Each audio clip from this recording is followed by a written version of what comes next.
Israel dan Hamas menyetujui kesepakatan gencatan senjata usai lebih dari 460 hari perang yang menghancurkan Gaza, Palestina. Perdana Menteri Qatar Sheikh Mohammed bin Abdulrahman bin Jassim Al Thani mengumumkan gencatan senjata akan mulai berlaku pada Minggu 19 Januari 2025. Kesepakatan gencatan senjata mencakup penghentian serangan sementara untuk mengakhiri kehancuran yang terjadi di Gaza. Terdapat 3 tahap kesepakatan gencatan senjata tersebut. Apa saja?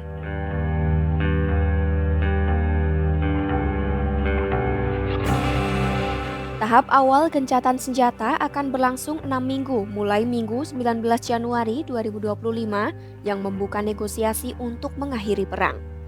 Tahap ini melibatkan pertukaran tahanan terbatas, penarikan sebagian pasukan Israel di Gaza, dan penggelontoran bantuan ke wilayah itu.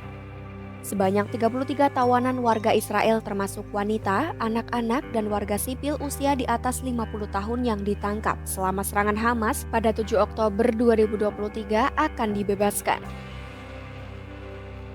Sebagai gantinya, Israel akan membebaskan lebih banyak tahanan Palestina termasuk mereka yang menjalani hukuman seumur hidup. Di antara warga Palestina yang dibebaskan, ada sekitar 1.000 orang yang ditahan usai 7 Oktober 2023. Bersamaan dengan pertukaran tawanan, Israel akan menarik pasukannya dari Gaza ke wilayah yang jaraknya tak lebih dari 700 meter dari perbatasan. Namun, hal itu kemungkinan tak termasuk koridor Netzarim yang dikendalikan Israel, namun penarikan pasukan di area tersebut diharapkan dilakukan secara bertahap. Selama gencatan senjata tahap awal, Israel akan mengizinkan warga sipil kembali ke rumah mereka di Gaza Utara. Lonjakan bantuan akan diizinkan masuk hingga 600 truk per hari di wilayah tersebut. Warga Palestina juga akan diizinkan meninggalkan jalur Gaza bagi yang membutuhkan perawatan medis. Penyeberangan Rafah pun dibuka selama 7 hari setelah dimulainya implementasi tahap pertama. Israel juga akan mengurangi pasukan di koridor Philadelphia perbatasan Mesir-Gaza. IDF diminta menarik diri secara penuh selambat-lambatnya pada hari ke-50 usai kesepakatan gencatan senjata berlaku.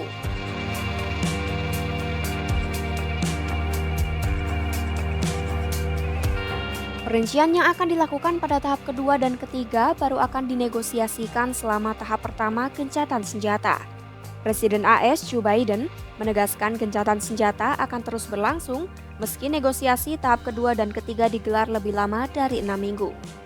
Negosiasi akan dimulai pada hari ke-16 gencatan senjata Gaza yang mencakup pembebasan semua sandera yang masih hidup termasuk tentara pria. IDF akan mundur dari jalur Gaza meski mengatakan tak akan menyetujui penarikan penuh pasukannya hingga Hamas dikalahkan. Di sisi lain, Hamas menekankan tidak akan menyerahkan sandera terakhir sampai Israel menarik semua pasukannya.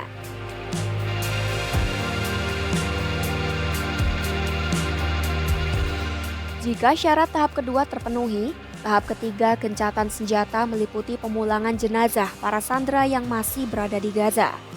Sebagai imbalan, akan dibentuk rencana rekonstruksi di Gaza selama 3 hingga 5 tahun.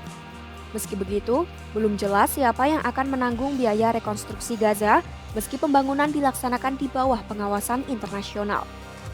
Kesepakatan gencatan senjata ini akan membawa kelegaan bagi Gaza yang hancur akibat serangan Israel dan kembalinya kehidupan warga Palestina yang diselimuti krisis kemanusiaan selama perang.